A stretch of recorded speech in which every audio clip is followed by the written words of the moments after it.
Hola, ¿qué pasa si descubrimos un tesoro? ¿Quién se lo apropia? ¿Es el descubrimiento de un tesoro una posibilidad o una forma de adquirirlo? Para estos efectos, debemos tratar el tema de descubrimiento de tesoro, de acuerdo con la legislación costarricense, específicamente en el Código Civil. El artículo 500 del Código Civil en lo que interesa dice, se entiende por tesoro las monedas, joyas u otro cualquier objeto que, elaborado por la mano del hombre, ha estado largo tiempo sepultado o escondido sin que haya memoria ni indicio de su dueño. El tesoro nunca se considera fruto de una finca. Entonces es a partir del artículo 500 que define lo que se considera como un tesoro en Costa Rica y es el artículo 500 el que debemos desmenuzar para ir entendiendo cada uno de sus elementos. De ahí que, con base en este artículo, vamos a extraer las características de lo que es un tesoro. Un tesoro es una cosa mueble de valor elaborado por la mano del hombre, enterrado u oculto, o sea, es una cosa que ha sido ignorada, sin dueño conocido. Entonces veamos cada uno de ellos. Es una cosa mueble. Puede ser un conjunto de cosas muebles, o sea, no estamos hablando de que son necesariamente individuales. Lo que sí es que ese conjunto, esa universalidad de cosas muebles, deben tener ciertas características. Primero debemos decir que el Código Civil no lo define como cosa mueble, pero de todos sus antecedentes históricos y de la doctrina, por supuesto, se entiende que el tesoro es una cosa mueble. Pero además vean que el artículo 500 del Código Civil habla de monedas, de joyas o cualquier otro objeto. Y todo esto son bienes muebles. Entonces, debemos presuponer que el tesoro está compuesto por cosas muebles.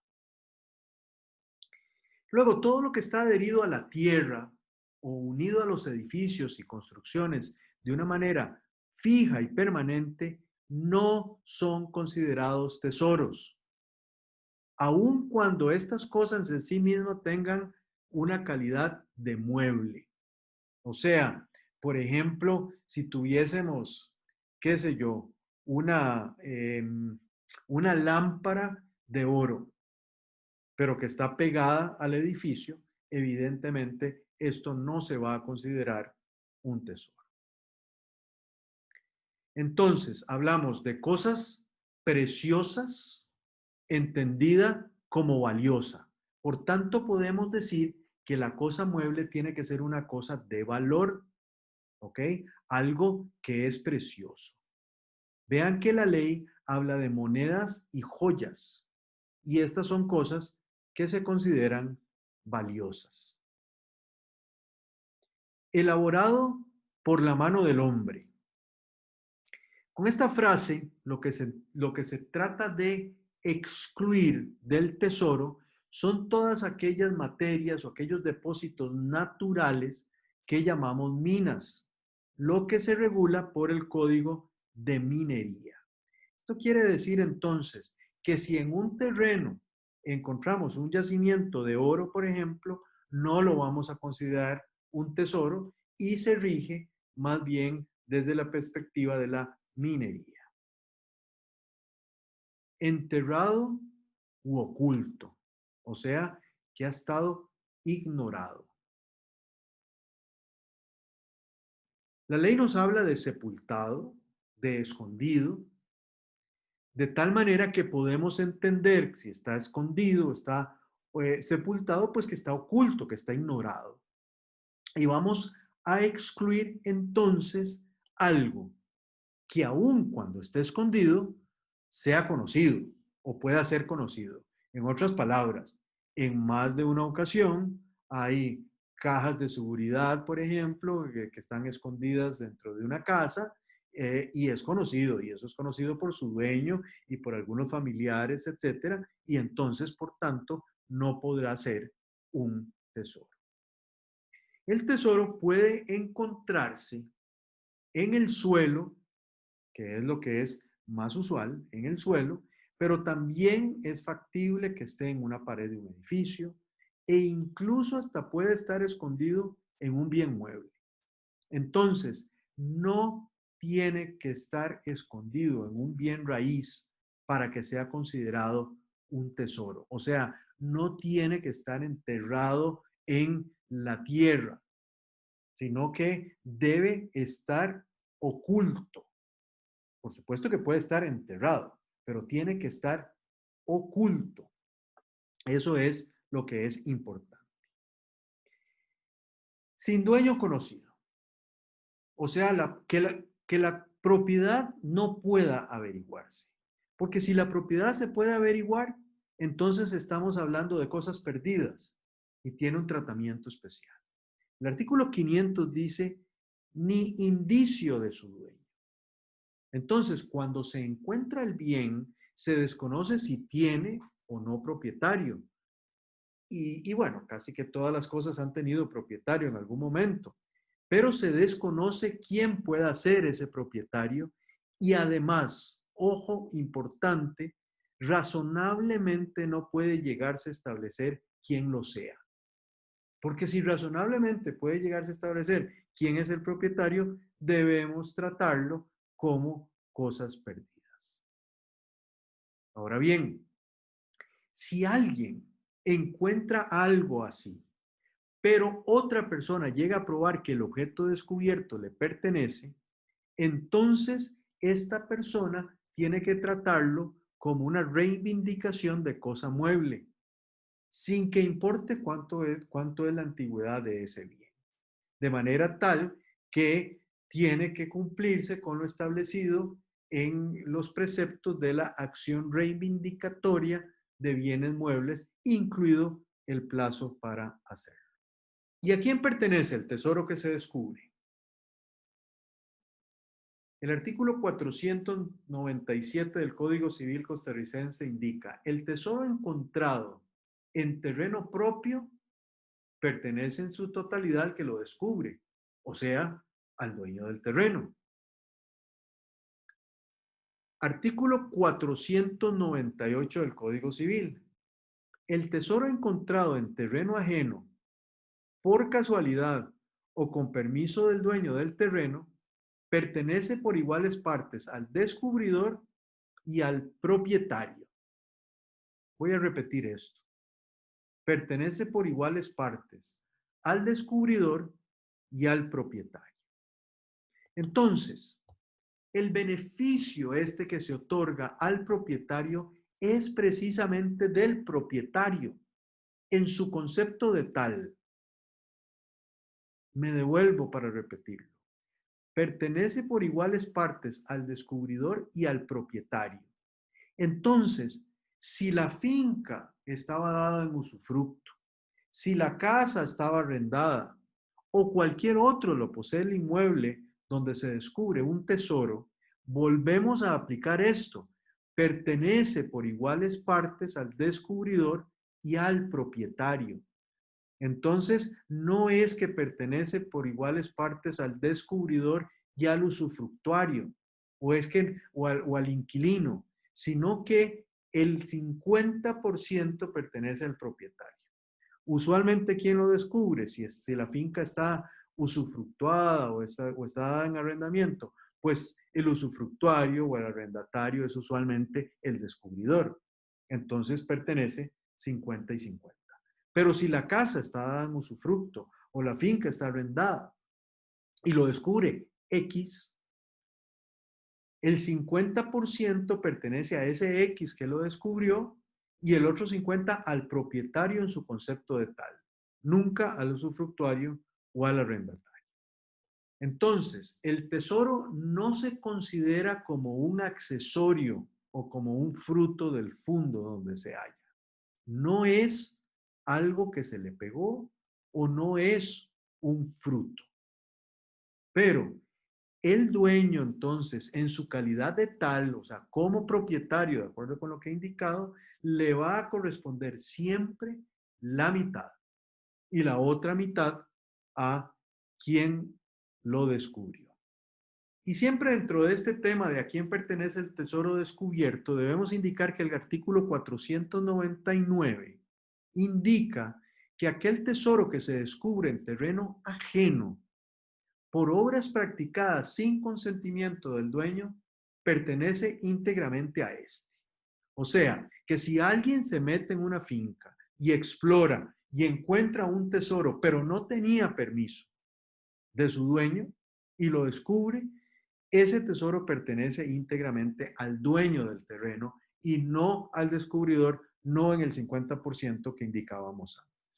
Entonces, en alguna medida, lo que podemos decir es que este artículo 499 lo que hace es castigar al descubridor de un tesoro en terreno ajeno que lo ha hecho sin autorización del propietario.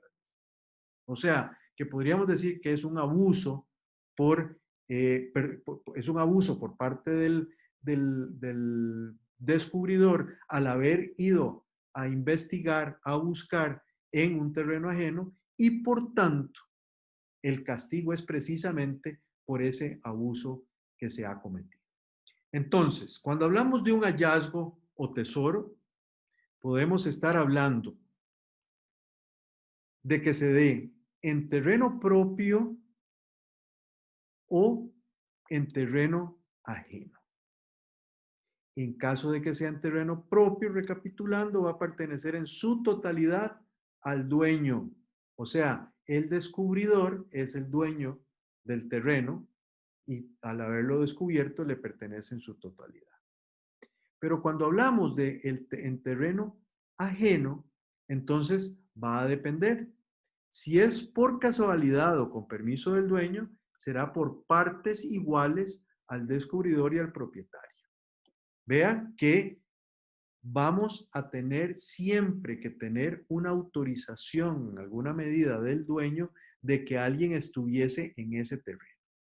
Pero si es con obras sin consentimiento del dueño, entonces va a pertenecer en su totalidad al dueño del terreno. Y bueno, para ir terminando, debemos establecer algunas otras consideraciones. Si los trabajos que dan por resultado el descubrimiento se ejecutan con ese fin, pero por cuenta de otro, el trabajador no tiene derecho a más recompensa que su salario.